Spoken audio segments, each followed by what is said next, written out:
বাবামণি রাতুল চরণে, প্রণাম জানাই শ্রী শ্রী মামণি রাতুল চরণে, প্রণাম জানাই শ্রী শ্রী আশ্রম মাতার চরণে, প্রণাম জানাই শ্রী শ্রী ভাইদার চরণে, প্রণাম জানাই বর্তমান অখণ্ড সংঘপ্রধান শ্রী শ্রী দাদামণির চরণে, প্রণাম জানাই মাল্টিভার্সিটির অধ্যক্ষ শ্রী শ্রী আনন্দকমল ব্রহ্মচারীজির চরণে।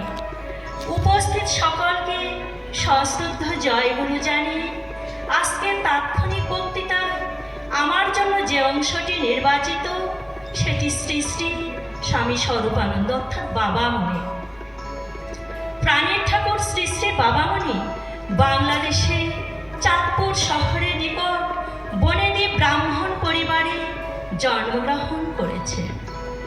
তাহার পিতামহ শ্রী শ্রী হরিহর গঙ্গোপাধ্যায় ছিলেন গৃহস্থ যোগী পুরুষ। ভোলানন্দগিরি আখ্যা দিয়াছে কলিযুগের বৈশিষ্ট্য। শ্রী শ্রী বাবামণির পিতা ছিলেন প্রাতঃস্মরণীয় সতীশ গঙ্গোপাধ্যায়।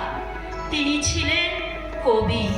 তাহার কবি ছিল মূলত আধ্যাত্মিক, তাই তিনি সাধক কবি হিসাবে সান্নিধ্য লাভ করেছে। শ্রী শ্রী বাবামণির মাতা ছিলেন মমতা দেবী, শ্রদ্ধা মায়া মমতার সাক্ষাৎ বিগ্রহ। শ্রী শ্রী বাবামণি বাংলাদেশের শ্রী শ্রী বাবামণি পূর্বাশ্রমের নাম ছিল বঙ্কিম গঙ্গোপাধ্যায়। তাহার বাল্যকালের ডাক নাম ছিল বল্টু। বল্টু ছিল সকলের চাইতে একেবারে আলাদা। তিনি বাল্যকালে এক অভিনব খেলা খেলতেন, সেটি জপ খেলা। তার সমসাধক সঙ্গী সাথীদের নিয়ে নির্জন স্থানে সেই জপ খেলায় মেতে উঠতেন, ব্যার্য জ্ঞান হারিয়ে ফেলতেন।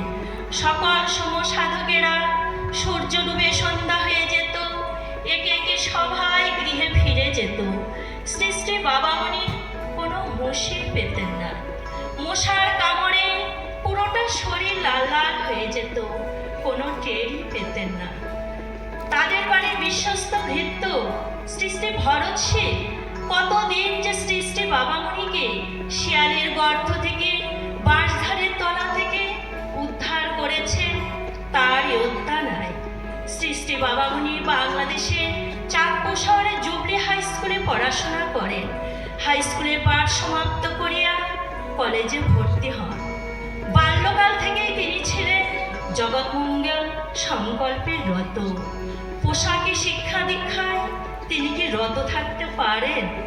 সংসারী জীবনযাপনে তিনি সন্তুষ্ট থাকতে পারতেন না। তাই তিনি তার পিতামাতার কাছে অনুমতি নিয়ে সংসার ধর্ম ত্যাগ করে সন্ন্যাস ধর্ম গ্রহণ করলেন। আর সন্ন্যাস ধর্ম গ্রহণ করে বললেন, সকলের মুক্তির জন্য, জগতের কল্যাণের জন্য আমি নিজেকে উৎসর্গ করেছি। ছোটবেলায় নানা জপ খেলা, নানা রকম প্রতিক্রিয়ার মধ্যে মহামন্ত্র ওঙ্কার আপনি আপনি তার উপলব্ধিতে এসেছিল। সন্ন্যাস গ্রহণের পর নানা দেশ পর্যটনকালে হরিদ্বারে এসে দর্শন পেলেন দশনামীর সন্ন্যাস।